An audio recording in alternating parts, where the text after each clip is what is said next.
அல்லாஹ்வின் நல்லடியார்களே, அருமையான பெரியோர்களே, இன்றைய சூழலில் பரவலாக செய்திகளிலும் பிற இடங்களிலும் நாம் கேள்விப்படக்கூடிய விஷயம் வக்ஃப் சட்ட திருத்த மசோதா என்பதாக பாராளுமன்றத்தில் தாக்கல் செய்யப்பட்டு அது முஸ்லிம்களுக்கு ஒரு பாதிப்பை ஏற்படுத்த உள்ளது என்பதாக நாம் கேள்விப்படுகிறோம், பேசிக் கொண்டிருக்கிறோம்.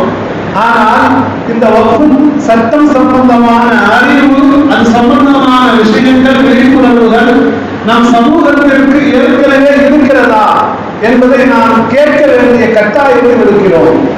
ஏன்னு சொன்னா, இன்னைக்கு வண்டி ஓட்டிட்டு போகும் பொழுது போலீஸ் பிடிச்சிருச்சுன்னு சொன்னா லைசன்ஸ் தேடுவோம், உண்டாயில்லையா? இன்சூரன்ஸ் தேடுவோம். அந்த இன்சூரன்ஸ் வேலைக்கு முடிஞ்சிருச்சா, இருக்குதா அப்படிங்கிறது அப்பதான் நம்ம பார்ப்போம். அடாடா, போன மாதம் தான் முடிஞ்சிருக்குது, போன மாசம் தான் முடிஞ்சிருக்குது, நான் கவனிக்கலையே, நான் அதுல உஷாராக இல்லாம விட்டுட்டேனே, 5000 ரூபாய் ஃபைன் கட்டணுமே, 10,000 ரூபாய் ஃபைன் கட்டணுமே. இப்ப இந்த 5000ம் 10,000ம் தண்டம் அடைகிறோம் அல்லவா? இது யாருடைய தவறு? எப்பொழுது இந்த நிர்பந்தத்திற்கு, சிக்கலுக்கு நாம் தள்ளப்படுகிறோம்? நாம் இந்த வக்ஃபுடைய சட்டங்களை நம்முடைய சமூகத்தினுடைய பிரதிநிதிகளாக இருக்கக்கூடிய தலைவர்கள் சரியாக கையாளவில்லை.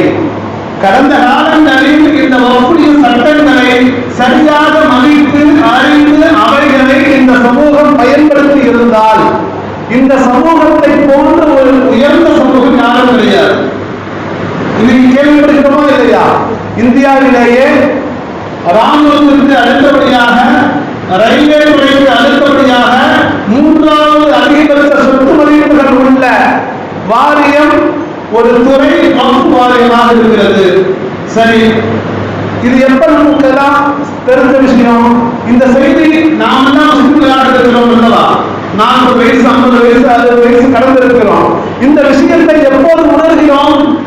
எதிரிகள், பாசிசவாதிகள் நம்முடைய சொத்தை அபகரிக்க முயல்கிற பொழுது, அட இது என்னுடைய சொத்து, இதை பற்றி நான் தெரியாம உள்ளனே அப்படின்னு கவலைப்படுகிறோம் என்று சொன்னால், இவ்வளவு நாளாக இது என்னுடைய சொத்து என்பதை கூட தெரியாம நாம் வாழ்ந்திருக்கிறோம் அல்லவா?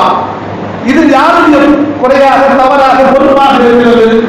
இது யார் நம்முடைய பொறுப்பாளர்களாக கடந்த 70 ஆண்டுகள் சுதந்திர இந்தியாவிலே வாழ்ந்து சென்றிருக்கிறார்களோ அவர்களுடைய குறை. அவர்கள் தலைவர்களாக இருந்து சரியாக வழிகாட்டாததால், அவர்கள் அதை சமூகத்திற்கு சரியாக பயன்படுத்தாததால் இன்று நம்மிடத்திலே இந்த கேள்வியும் பிரச்சனையும் வந்து இருக்கிறது. நம்ம முஸ்லிம்களுக்கு ஆறு பெரிய பிரச்சனை குறைக்கணும் என்று சொன்னால், நம்ம வீடு பத்திக்காத காலம் வரை நமக்கு கவலை கிடையாது. பக்கத்து வீடு தான் பத்திக்குது, அந்த வீடு தான், அடுத்த தெருவில் தான் தீ பிடிச்சிருக்குது. இதுதான் நம்முடைய சமூகத்தினுடைய மிகப்பெரிய பிரச்சனை. எவனுக்கோ ஒரு பிரச்சனை, எனக்கு என்ன என்ற சிந்தனையும் போக்கும் எந்த சமூகத்தில் இருக்கிறதோ அந்த சமூகம் கண்டிப்பாக எந்த காலத்திலும் உட்படாது. இதை நான் குறையாகவோ அல்லது விமர்சனமாகவோ சொல்லவில்லை. இதுதான் இன்றைய காலத்தினுடைய யதார்த்தமாக இருக்கிறது. ஏன் தெரியுமா? இன்று இந்த வக்ஃபுடைய சொத்து வஸ்துக்கள் மட்டுமல்ல, இதனுடைய மதிப்புகள், இதனால் இந்த சமூகம் எப்படியெல்லாம் பயன்படுத்த முடியும் என்பது பற்றிய ஆய்வுகள் நிறைய வருகின்றன. இந்த இந்திய தேசத்தில் இந்த கல்வி கட்டமைப்பை உருவாக்கி வைத்தவர் மௌலானா அபுல் கலாம் ஆசாத் அவர்கள். யோசிக்க கடமைப்பட்டிருக்கிறோம். மௌலானா அபுல் கலாம் ஆசாத் என்பவர் யார் தெரியுமா? இந்த இந்திய தேசம் சுதந்திரம் அடைவதற்காக இந்திய மக்கள் சார்பாக ஆங்கிலேயர்களிடத்திலே போய் பேசுவதற்கு காங்கிரஸ் தலைவராக நியமனம் செய்யப்பட்டவர்கள். அன்றைய ஒட்டுமொத்த இந்தியாவில் சுதந்திரம் கொடுத்திருந்த பொழுது யாரை வைத்து இதை பேசலாம் என்பதாக முடிவு செய்யப்பட்ட பொழுது பாகிஸ்தான் சார்பாக முகமது அலி ஜின்னாவையும், இந்தியாவின் சார்பாக காங்கிரஸ் கமிட்டி நியமனம் செய்கிறது மௌலானா அபுல் கலாம் ஆசாத் அவர்களை.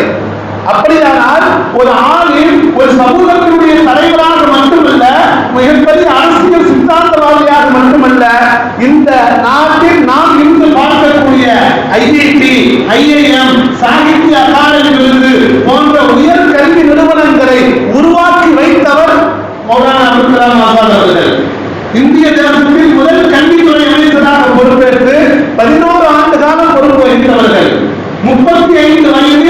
ஒட்டுமொத்த காங்கிரஸ் கட்சியினுடைய தலைவராக இருந்தார்கள். இவ்வளவு இளமையில் வேறு யாரும் அந்த பொறுப்பில் அங்கம் வகிக்கவில்லை என்ற வரலாறு காங்கிரஸ் கட்சியினர் சொல்கிறார்கள். ஆக அரசியலில் மட்டுமல்ல, அவர்கள் சிறுபிராயத்திலேயே குர்ஆனுடைய தஃசீரை எழுதக்கூடிய அளவுக்கு நல்ல கல்வி நாடக்கூடியவர்களாக இருக்கிறார்கள்.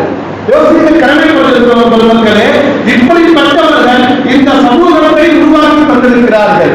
அப்படிப்பட்ட அந்த ஐஐடி ஐஐஎம் போன்ற கல்வி நிறுவனங்களில் இன்று முஸ்லிம்களுக்கு சீட்டு கூட வழங்கப்படுவதில்லை என்பதுதான் யதார்த்தம். சரி, இது போன்ற ஐஐடி ஐஐஎம் போன்ற கல்வி நிறுவனங்களை வக்ஃபுடைய நிறுவனங்களின் மூலமாக உருவாக்குவதற்குரிய சாத்தியக்கூறுகளும் சத்துவானங்களும் இருக்கின்றன. ஒட்டுமொத்த இந்தியாவில் வக்ஃப் வாரியத்தின் மூலமாக நடத்தப்படக்கூடிய கல்லூரி என்பது ஒரே ஒரு கல்லூரி மதுரையில் மட்டும்தான். யோசித்து பாருங்க, 3ஆம் இடத்தில் இருக்கக்கூடிய சொத்து மத்துக்களுடைய ஒரு துறை இந்தியாவில் ஒன்றல்ல இரண்டல்ல 100க்கும் மேற்பட்ட கல்லூரிகளை நடத்துவதற்குரிய சக்தி பெற்ற ஒரு துறை. ஒட்டுமொத்தத்திற்கும் ஒரே ஒரு கல்லூரியை மதுரையில் நடத்தி கொண்டிருக்கிறது என்று சொன்னால், இந்த பொறுப்பில் இத்தனை ஆண்டு காலம் பதவி வகித்தவர்கள், பொறுப்பு வகித்தவர்கள் என்ன செய்து கொண்டிருந்தார்கள் என்ற கேள்வியை தவிர்க்க முடியவில்லை. கடந்த காலத்தில் வாழ்ந்தவர்களை குறை சொல்வதற்குரிய நோக்கம் அல்ல, நம்முடைய பலவீனம் தான் எதிரிகளுக்கு பலமாக அமைகிறது. நாம் இதை கவனம் இல்லாமல் விட்டுக் கொண்டிருந்தோம். அடுத்தபடியாக இந்த வக்ஃப் திருத்த சட்ட மசோதா தாக்கல் செய்யப்பட்டதற்கு மிக முக்கியமான காரணம் என்ன தெரியுமா? முஸ்லிம்கள் இந்த வக்ஃப் வாரியத்தில் அதிகம் ஊழல் மிக்கவர்களாக இருக்கிறார்கள் என்பது அரசாங்கத்தினுடைய பதிவேடுகளில் பதிவாகி இருக்கிறது. யோசித்து பாருங்க, ஒரு துறை ஊழல் கிடைத்திருக்கிறது என்று சொன்னால் எந்தெந்த துறை என்பதாக அரசாங்கம் கணக்கெடுக்கிறது. அந்த கணக்கெடுப்பில் வக்ஃப் வாரியத்தில் ஊழல் அதிக அளவு விளையாடுகிறது என்பதை அரசாங்க பதிவேடுகள் குறிக்கிறது என்று சொன்னால் அவர்களுடைய பார்வை தருகிறது, எங்கே ஊழல் இருக்கிறதோ அங்கே நீதம் கடைபிடிக்கப்படவில்லை. அந்த சமூகம் நீதம் இல்லை என்று சொன்னால் அவர்களை நம்முடைய கைப்பிடிக்குள் அழைக்க முடியும் என்று எதிரிகள் முடிவு செய்கிறார்கள். இன்னைக்கு வக்ஃப் வாரியத்தினுடைய நான் சொல்வது எந்த அதிகபட்சம் அல்ல, மிக குறைவாக சொல்கிறேன், மிக மிக குறைவாக சொல்கிறேன். ஒட்டுமொத்தமாகவே தமிழகம் மட்டுமல்ல, ஒட்டுமொத்த இந்தியாவிலும் வக்ஃப் துறையில் பயணம் செய்யக்கூடிய அதிகாரிகள் ஊழல்வாதிகளாக இருக்கிறார்கள் என்பதுதான் அரசு பதிவுகள் சொல்லக்கூடிய குற்றச்சாட்டுகளாக இருக்கின்றன. அதில் பெரும்பாலும் பதவி வகிப்பவர்கள் இஸ்லாமியர் அல்லாதவர்களும் இருக்கிறார்கள். ஆனால் பதவி வகிப்பவர்கள் இஸ்லாமியர்கள். அப்படியானால் இந்த பதவியில் இருப்பவர்கள் ஒரு அரசு பதவியிலே ஒரு போலீஸாக இருப்பவர் அல்லது ஒரு எஸ்ஆராக பதிவாளராக இருப்பவர் ஒரு இடத்தை கரையம் செய்கிற ஒரு ஊழல் செய்கிறார் அல்லது பிற விஷயங்களில் ஊழல் அதிகாரிகள் செய்கிறார்கள் என்று சொன்னால் அவர்களுடைய விஷயத்தில் ஈமானை நாம் பார்க்கவில்லை. அவர்களுக்கு ஈமான் கிடையாது. ஈமானுக்கும் அவர்களுக்கும் அந்த துறைக்கும் சம்பந்தம் இல்லை. ஆனால் வக்ஃபுடைய சொத்துக்கள் என்பது முழுக்க முழுக்க முந்தைய ஈமான்தாரிகளால் இந்த சமூகத்திற்கு கொடுக்கப்பட்ட அமானிதம். ஈமான்தாரிகள் அங்கே பதவியில் பொறுப்பில் இருக்கிறார்கள் என்று சொன்னால் தங்களுடைய பதவியை நீதமான முறையில் நியாயமாக நிறைவேற்ற கடமைப்பட்டவர்கள். அவர்கள் என்ன செய்கிறார்கள்? லஞ்சங்களை பெற்றுக் கொண்டு பல பள்ளிவாசல் நிர்வாகங்களில் தேர்வு முறைகளை நடத்தாமல் தள்ளி போட்டு விடுகிறார்கள். காலைகாலமாக ஒருவரே அந்த சீட்டில் அமர்வதற்கு வழிவகை செய்து விடுகிறார்கள். அல்லாஹ் தஆலா நான் சொன்ன வசனத்தை மிக தெளிவாக சொல்லியிருக்கிறான். இன்னல்லாஹ யஅமுரு மன் யுஅத்துல் அமானாத்தி, அமானிதமான விஷயங்களை சரியான முறையில் நிறைவேற்றுமாறு அல்லாஹ் உங்களுக்கு கட்டளையிடுகிறான். முன்னோர்களுக்கு கொடுத்த வக்ஃப் மட்டுமல்ல, அனைத்துமே அமானித பொருளாக இருக்கின்றன. அந்த அமானிதங்களை பாதுகாப்பது அந்த சமூகத்தின் மீது கடமையாக இருக்கிறது. மக்களுக்கு மத்தியில் யார் நீதமாக நடந்து கொள்கிறார்களோ நீதத்தை கொண்டு நீங்கள் நிலைநாட்டுங்கள், நீதத்தை நிலைநாட்டுங்கள் என்பதாக அல்லாஹ் சொல்கிறான். அடுத்து மிக அழகான ஒரு வசனத்தை சொல்கிறான். உங்களுக்கு சொல்லக்கூடிய இந்த உபதேசம் இந்த உலகில் ஆக சிறந்த உபதேசம் என்பதாக சொல்கிறான். என்னங்க, நீங்கள் நீளமாக மக்களுக்கு மகிழ்ச்சியில் நடந்து கொள்ள வேண்டும் என்பதும், உங்களுடைய அமானிதமான பொறுப்புகளை நீங்கள் சரிவர நிறைவேற்ற வேண்டும் என்று சொல்வதும் இந்த உலகத்தில் ஆக சிறந்த உபதேசம் என்பதாக அல்லாஹ்வே சொல்லியிருக்கிறார் மக்களே. ஆனா இன்னைக்கு என்ன தெரியுமா, மனுஷர்கிட்ட சைத்தான் இருக்கிறான். என்னதான் சொன்னாலும் நீளமாக நடக்கணும் என்பதெல்லாம் தெரியும், அமானிதத்தை சரியாக நிறைவேற்ற வேண்டும் என்பது தெரியும். ஆனால் சைத்தான் அவன் வழிவிடுவதில்லை. நம்ம தான் பார்த்துக்கலாம், நம்ம கட்டுப்பாடு இருக்கு, நம்ம மீறி என்ன நடக்க போகுது, நம்ம இருக்கிற வரைக்கும் யாரும் நம்மளை அசைக்க முடியாது.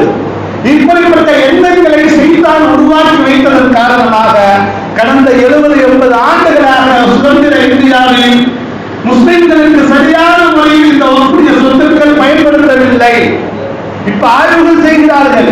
என்ன செய்கிறார்கள் தெரியுமா, இதன் மூலமாக விதவை பெண்களுக்கு மறுவாழ்வு பராமரிப்புகளை நாம் கொடுக்க முடியும், கல்வி வேலை வாய்ப்புகள் இல்லாதவர்களுக்கு நல்ல கல்விகளை சமூகத்திற்கு இலவசமாக கொடுக்க முடியும், மாணவர்கள் படிப்பதற்கு ஊக்கத்தொகை அல்ல முழு செலவினங்களையும் இந்த வக்ஃபுடைய சொத்து வத்துக்களின் மூலமாக, இதனுடைய வருமானங்களின் மூலமாக நாம் பொறுப்பேற்று நிறைவேற்ற முடியும். மூத்த ஆளுங்களுக்கு, 60 வயதை கடந்த ஆளுங்களுக்கு, மந்திரிகளுக்கு, பள்ளிவாசலுடைய பணியாளர்களுக்கு, காலகாலமாக பணி செய்யக்கூடியவர்களுக்கு 5000க்கும் மேல் மாத ஓய்வூதியம் கொடுக்க முடியும். எல்லாம் முடியும். இவ்வளவு நாள் எங்கப்பா போச்சு? இவ்வளவு நாள் என்ன பண்ணுவீங்க? யாருக்கு என்ன செஞ்சீங்க? ஆளுங்களுக்கு என்ன ஓய்வூதியம் கொடுத்தாங்க? விழாளர்களுக்கு, மோதியாளர்களுக்கு என்ன வசூலை இருந்து ஓய்வூதியம் கொடுத்தாங்க? மாணவர்களுக்கு எத்தனை நபர்களுக்கு கல்விக்கு வேலை வாய்ப்பு ஊக்கத்தொகை கொடுத்தாங்க? விதவை பெண்களுக்கு என்ன பராமரிப்பு செலவுகள் கொடுத்தாங்க? எதுவும் செய்யல. என்ன செய்யல? செஞ்சிருக்கிறோம், கொஞ்சோன்னு செஞ்சிருக்கிறோம். எவ்வளவு செஞ்சிருப்போம்? 1 லட்சம் ரூபாய் செலவு செய்யணும்னு சொன்னா ஒரு 150 ரூபாய் நம்ம செலவு செஞ்சிருப்போம். எவ்வளவுங்க? 1 லட்சம் ரூபாய் சமூகத்துக்கு கொடுக்கணும்னு சொன்னா நம்ம செஞ்சது 1000 கூட அல்ல, ஒரு 150 ரூபாய், 1% கூட இல்லை, 0.150. அல்லாஹ் அக்பர். யோசித்து பாருங்க. எதற்காக நீ சொல்கிறோம் என்று சொன்னால், வக்ஃபை கடந்த காலங்களில் அரசர்களும் முன்னோர்களும் பெரியவர்களும் இந்த சமூகத்திற்கு பயன்பட வேண்டும் என்பதற்காக, மக்கள் பயன்படுத்த வேண்டும், அவர்களுக்கு அது போய் சேர வேண்டும் என்பதற்காக பல்வேறு வகைகளில் கொடுத்து சென்றிருக்கிறார்கள். ஆனால் அவைகளை இந்த சமுதாயத்தினுடைய பிரதிநிதிகளாக இருந்தவர்கள் தங்களுக்கு சீட்டு முக்கியம் என்பதை பார்த்துக் கொண்டார்களே தவிர, தங்களுடைய மானம், தங்களுடைய கண்ணியம், தங்களுடைய கௌரவம் முக்கியம் என்று பார்த்துக் கொண்டார்களே தவிர, சமூகம் மேம்பட வேண்டும், சமூகம் வளர்ச்சி பெற வேண்டும், உயர்வு பெற வேண்டும், நன்மக்களாக வாழ வேண்டும் என்ற எண்ணம் அவர்களிடத்திலே ஏற்படவில்லை.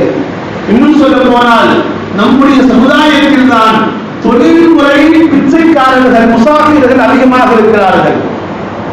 கவலையான செய்தி பெருமக்களை யோசிக்க கடமைப்பட்டிருக்கிறோம். நம்முடைய சமூகத்தில் எப்படிப்பட்ட முசாஃபிர்கள்? தொழில்முறை பிச்சைக்காரர்கள், தொழில்முறை முசாஃபிர்கள்.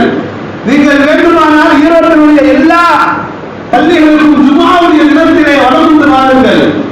குறிப்பிட்ட நபர்கள் தான், குறிப்பிட்ட நபர்கள் மட்டும்தான் வளர்ந்து கொண்டிருப்பார்கள். அந்த குறிப்பிட்ட நபர்கள் வளர்ந்து வரக்கூடியவர்களுடைய சூழல்களை நீங்கள் ஆய்வு செய்தால், என்னுடைய சிந்தனைக்கு உட்பட்டு ஒரு 50 நபர்கள் எனக்கு தெரியும் என்று சொன்னால், அந்த 50-இல் 40 நபர்கள் சொந்த வீட்டிற்கு சொந்தக்காரர்கள். நம்முடைய பள்ளிவாசலுடைய வாசல்களில் முசாஃபிர்களாக இருப்பவர்கள் 50 நபர்கள் என்று சொன்னால், அதில் 40 நபர்கள் எப்படிப்பட்டவர்கள்? நாம நினைப்போம், நானே பாடல் வீட்டில் தான்ப்பா இருக்கிறேன். ஆனா அவங்க எதிர இருக்கிறாங்க, சொந்த வீட்டில் தான் கூட இருக்கிறாங்க. ஆனால் அவர்களுக்கு இது ஒரு தொழில். வெள்ளிக்கிழமை போனோம்னா ஒரு 2000 ரூபாய், 1000 ரூபாய், 3000 ரூபாய் எல்லாம் கட்டும் போயிட்டு வந்துடலாம். ஒரு பழைய ரூம் எடுத்து போட்டுக்குவோம், ஒரு மாஸ்க் எடுத்து போட்டுக்குவோம். கொரோனா போய் பல வருஷம் ஆச்சு. இன்னைக்கும் பாத்தீங்கன்னா பல முசாஃபிர்கள் முகத்துல மாஸ்க் போட்டிருப்பாங்க. ஏன்னா அடையாளம் தெரிய வேணாம், சங்கடம் வந்துடும் அப்படிங்கிறதுக்காக. இது குறை சொல்வதற்காக அல்ல. நம்முடைய சமூகத்தில் இப்படிப்பட்டவர்களுக்கு நாம் செய்யக்கூடிய தான தர்மம் எந்த விதமான மாற்றத்தையும் ஏற்படுத்தாது. நாம் நினைக்கிறோம், சில பேர் பாத்தீங்கன்னா ஆதியாரெல்லாம் 10 ரூபா நோட்டு, 20 ரூபா நோட்டு எடுத்து வந்துருவாங்க. ஜும்மா முடிச்சு வெளியே வரும்போது வரிசையா இருப்பாங்க முசாஃபிர்கள், வரிசையா மாஷா அல்லாஹ் ஹாதியா சதகா செய்கிறார். ஒரு பக்கம் அந்த பேர் வேண்டும் என்பதற்காக செய்பவர்களும் உண்டு, நல்ல எண்ணத்தில் செய்பவர்களும் உண்டு. அடுத்தபடியாக வாங்கக்கூடியவர்களும் அங்கே ஒரு பெரும் கூட்டம் வாங்கிக் கொண்டிருக்கிறார்கள். இதை குறை சொல்வதற்காக அல்ல, இன்று நம் சமூகத்தில் இதையெல்லாம் சரியானப்பட வேண்டும் என்று சொன்னால் சமூகத்தின் தலைவர்கள் சரியானவர்களாக இருக்க வேண்டும், சமூகத்தை வழிகாட்டுபவர்கள் சரியானவர்களாக இருக்க வேண்டும்.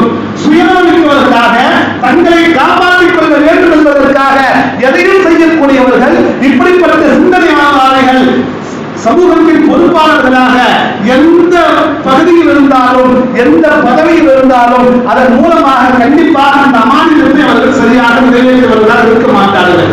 பெரும்பாலிய அவர்கள் அந்த சமூகத்தில், இந்த சமூகத்தில் யார் சமூகத்தின் பொறுப்புதாரிகளாக இருக்கிறார்களோ அவர்கள் மிகப்பெரிய கேள்விக்குரியவர்கள். நபி ஸல்லல்லாஹு அலைஹி வஸல்லம் சொல்கிறார்கள், குல்லுக்கும் ராய், உங்களில் உள்ள அனைவரும் பொறுப்புதாரிகள், குல்லுக்கும் மஸ்ஊலுன் அன் ரஇய்யத்திஹி, அவர்களுடைய பொறுப்புகளை பற்றி அனைவரும் விசாரிக்கப்படுவீர்கள். எந்த அளவுக்கு சொல்கிறார்கள் என்று சொன்னால், ஒரு மனிதன் அவருடைய குடும்பத்திற்கு பொறுப்புதாரி, அவருடைய குடும்பத்து உறுப்பினர்கள் சம்பந்தமான அனைத்து பொறுப்புகள் பற்றியும் அந்த மனிதன் விசாரிக்கப்படுவான். நம்ம வீட்டில் யார் தலைவர்? நான் தலைவர் என்று சொன்னால், என்னுடைய தகப்பன் தலைவர் என்று சொன்னால், என்னுடைய தகப்பன் பொறுப்புதாரி, நான் பொறுப்புதாரி. என்னுடைய தகப்பனிடம் என் குடும்பம் சம்பந்தமான அனைத்து விசாரிக்கப்படும். என் தகப்பன் பலவீனம் அடைந்த பின்பு நான் பொறுப்புதாரியாகுவேன். என்னிடத்தில் என்னுடைய தகப்பன் உட்பட என் சமூகம், என் குழந்தைகள், உறவினர்கள் அனைவரும் சம்பந்தமாக விசாரிக்கப்படும். இப்படித்தான் ஒவ்வொருவரும் இருக்கிறோம். நாம் நினைக்கிறோம் எங்க அப்பா இருக்காரு இருக்குங்க, உங்க அத்தாவுக்கு எல்லாம் திறமை அல்ல. உங்களுக்கு 15 வயது தாண்டி விட்டால் நீங்கள் தொழுக வேண்டும், நீங்கள் நோன்பு வைக்க வேண்டும். உங்களுக்கு வசதி இருந்தால், உங்களுடைய அக்கவுண்டில் சொந்தமாக பணம் நீங்கள் வைத்திருந்தால், நீங்கள் சொந்தமாக வியாபாரம் செய்வதாக இருந்தால், நீங்கள் ஜகாத் கொடுக்க வேண்டும், தான தர்மங்களை கொடுக்க வேண்டும், நல்ல காரியங்கள் அனைத்தையும் செய்ய வேண்டும். இதற்கெல்லாம் எங்க அத்தா பார்த்துக்குவார் அப்படின்னு அல்லாஹ் பதில் சொல்லி தப்பிக்க முடியாது. அதுபோலவே ஒரு சமூகத்தின் தலைவர், அந்த தலைவர் அந்த மக்களின் மீது பொறுப்புதாரியாக இருக்கிறார். அந்த மக்களுக்கு எந்த நல்லது கெட்டல்கள் எதுவாக இருப்பினும் அவர்கள் விசாரிக்கப்படுவார். அந்த விசாரணையில் அவர் பதில் சொல்லி ஏற்க வேண்டும். அவர் பதில் சொல்ல முடியவில்லை என்று சொன்னால் நானே அவர்களுக்கு நரகம் என்பதை நபி ஸல்லல்லாஹு அலைஹி வஸல்லம் இந்த ஹதீஸுக்கு எச்சரிக்கை செய்கிறது. மக்களே, அல்லாஹ்வுடைய நல்லடியார்களே, இன்றைய காலகட்டத்திலே என்னுடைய குடும்பத்தில் என்னுடைய பொறுப்பு என்ன என்பதை ஒவ்வொருவரும் யோசிக்க கடமைப்பட்டிருக்கிறோம். என்னுடைய குடும்பத்தில் நான் செய்ய வேண்டிய கடமைகளை நான் சரிவர செய்யவில்லை என்று சொன்னால், நான் தொழுதேன், நான் நோன்பு வச்சேன், நான் ஜகாத் கொடுத்தேன், உன் குடும்பத்துக்கு என்ன செய்தாய்? அவர்களை தொழுகையாளிகளாக, அவர்களை நன்மையான காரியங்களை செய்வதற்காக நீ தூண்டினாயா? அதற்கு காரணமாக அமைந்தாயா? அதை நீ செய்யவில்லை என்று சொன்னால் நீ அதற்கும் சேர்த்து இங்கே நரகத்தில் தள்ளப்படுவாய் என்பதுதான் நபி ஸல்லல்லாஹு அலைஹி வஸல்லம் எச்சரிக்கை. ஒரு குடும்பத்தினுடைய பொறுப்புதாரிகள் என்று சொன்னால், ஒரு சமூகத்தின் பொறுப்புதாரி, ஒரு மஹல்லாவினுடைய பொறுப்புதாரி, ஒட்டுமொத்த சமூகத்தின் பொறுப்புதாரி யாராக இருந்தாலும் அவருடைய பொறுப்புகள் அனைத்துக்கும் நாளை வறுமையில் விசாரணை உண்டு. அதற்குரிய கூலி உண்டு என்பது எந்த விதமான சந்தேகமும் கிடையாது. ஆனால் அல்லாஹ்வுடைய நல்லடியார்களே, நிறைவுக்கு வருகிறேன், வார்த்தைகளை முடிவுக்கு வருகிறேன். அல்லாஹ்வுடைய நல்லடியார்களே, நாம் எந்த பொறுப்பில் இருக்கிறோமோ அந்த பொறுப்பு சம்பந்தமாக நீளமாக நடந்து கொள்ள வேண்டும் என்பதை அல்லாஹ்வுடைய திருவசனம் நமக்கு போதிக்கிறது. வைதா ஹக்கம்தும் பைனன் நாஸி, மக்களுக்கு மத்தியில் நீங்கள் நீதி செலுத்துவதாக இருந்தால் அல்லாஹ் சொல்கிறான் அல்லவா, அதில் அந்த நீதத்தை கொண்டு நீங்கள் முடிவு செய்யுங்கள், நடந்து கொள்ளுங்கள். இன்னல்லாஹ நிம்மா யஇதுக்கும் பிஹி, இதுதான் ஆக சிறந்த உபதேசம் என்பதாக அல்லாஹ் சொல்கிறான். நம்முடைய மனோ ஆசைகளுக்கு, மனோ இச்சைகளுக்கு நாம் கட்டுப்பட்டு நடக்காமல் அல்லாஹ் நமக்கு எதை சொல்லி இருக்கிறானோ அவைகளின்படி நாம் நடக்க வேண்டும். ஏன் தெரியுமா? இன்றைய காலகட்டத்தில் நம்முடைய உறவுகளில் நம்முடைய உடன் பிறந்தவர்கள், நம்முடைய மனைவி, நம்முடைய மக்கள், நம்முடைய தகப்பன் நமக்கு பல துரோகங்களை செய்திருப்பார்கள், நமக்கு பல இழப்புகளை ஏற்படுத்தி இருப்பார்கள். நம்முடைய சமூகத்தில், நம்முடைய மஹல்லாவில், நம்முடைய நட்பு வட்டங்களில் பல துரோகங்களை செய்தவர்கள் இருப்பார்கள், பல மோசடிகளை செய்தவர்கள் இருப்பார்கள். எப்படி இருந்தாலும் அவர்களுக்கு நான் வீரமாக நடக்க வேண்டும். அவர் என்னிடத்தில் வீரமாக நடக்கவில்லை, எனவே நான் அவர்களுக்கு வீரமாக நடக்கவில்லை என்று இறைவனுக்கு சொல்லி யார் நம்மளுக்கு எப்படி நடந்து கொண்டாலும் நீ நீதமாக நடந்து கொண்டால் உனக்கு சொர்க்கம். அவன் நீதமாக நடக்காவிட்டால் அவனை தண்டிப்பது இறைவனுடைய பொறுப்பே தவிர அதற்கு பரிமாறுவது நம்முடைய பொறுப்பல்ல, மனிதனுடைய பொறுப்பல்ல. எனவே இறைவனுடைய வசனங்களை நாம் எடுத்துக்கொண்டு நம்முடைய வாழ்க்கையிலே வாழ